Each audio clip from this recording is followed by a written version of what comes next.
Hi, Mr. Miranda. How are you? I'm great. How are you? Thank you so much for having me. I'm great as well, and thank you for being here. I'm just going to dive right into some questions. Let's start at the beginning. When did you start to have a passion for musical theater and composing?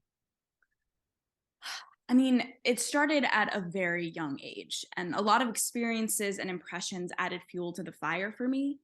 I saw my first Broadway show at 7 years old, Les Mis, and seeing any Broadway show, but especially that show at such a young age, made a massive impression on my 7 year old brain. I did my first show in sixth grade, and once I got to high school, I just fully immersed myself into my high school's theater program. My senior year of high school, I directed West Side Story, and I knew I wanted to pursue theater, and I actually started writing in the Heights at Wesleyan University, where I went to college. Ah, yes, In the Heights.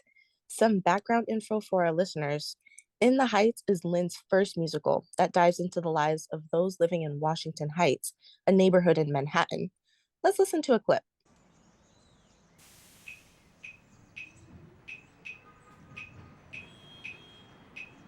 Lights up on Washington Heights, up at the break of day. I wake up and I got this little punk I gotta chase away. Pop the grade at the crack of dawn, sing while I wipe down the awning. Hey y'all, good morning. Ice cold piragua, parcha, china, cherry, strawberry, and just for today, I got mamey. Oye, Piragüero, ¿cómo estás? Como siempre, señor Usnavi. I am Usnavi, and you probably never heard my name. Reports of my fame are greatly exaggerated, exacerbated by the fact that my syntax is highly complicated, cause I immigrated from the single greatest middle place in the Caribbean, Dominican Republic. I love it, Jesus, I'm jealous of it, and beyond that, ever since my folks passed on, I haven't gone back. God damn, I gotta get on there. Oh.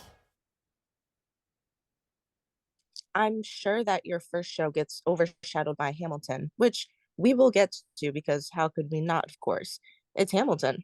But tell me a little bit about the significance of In the Heights for you personally. Yeah. I mean, I was 19 years old and I was just writing a story that I really wanted to write. I'm sure there are people way more qualified than me to write a play about the Latin American history and how we get to America. But I was telling a story that combined my own experiences with aspects of Washington Heights and the Latin American experience in New York City.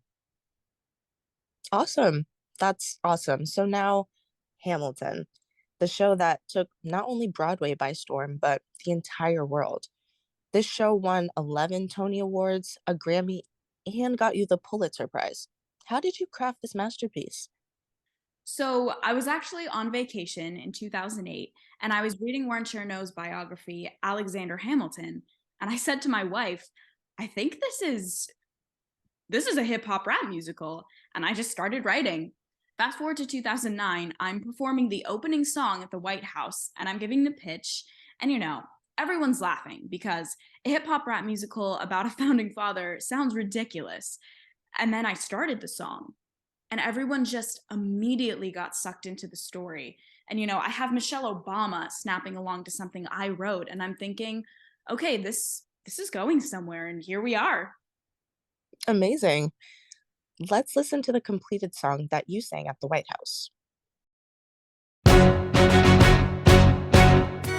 How does a bastard, orphan, son of a whore and a Scotsman, dropped in the middle of a forgotten spot in the Caribbean by providence, impoverished and squalor, grow up to be a hero and a scholar? The $10 founding father without a father got a lot farther by working a lot harder, by being a lot smarter, by being a self-starter. By 14 they placed him in charge of a trading charter. And every day while slaves were being slaughtered and carted away across the waves, he struggled and kept his guard up. Inside he was longing for something to be a part of. The brother was ready to beg, steal, borrow, or barter. Then a hurricane came and devastation reigned. Our man saw his future dripping down the drain. Put a pencil to his temple, connected it to his brain, and he wrote his first refrain, a testament to his pain. Well, the word got around, they said this kid is insane, man. Took up a collection just to send him to the mainland. Get your education, don't forget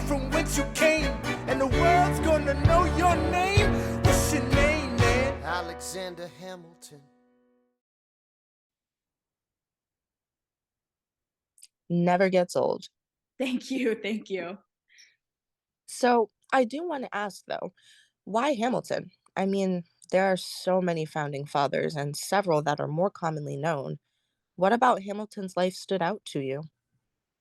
I mean, it was really Hamilton's story that stood out to me. His journey from being a bastard orphan in the Caribbean to becoming the US Secretary of the Treasury, to me, mimicked the humble beginnings of many famous rappers. And it just made sense in my mind to then write a rap musical about him. That's really awesome. Well, thank you so much for your time, Mr. Miranda. It's been a pleasure.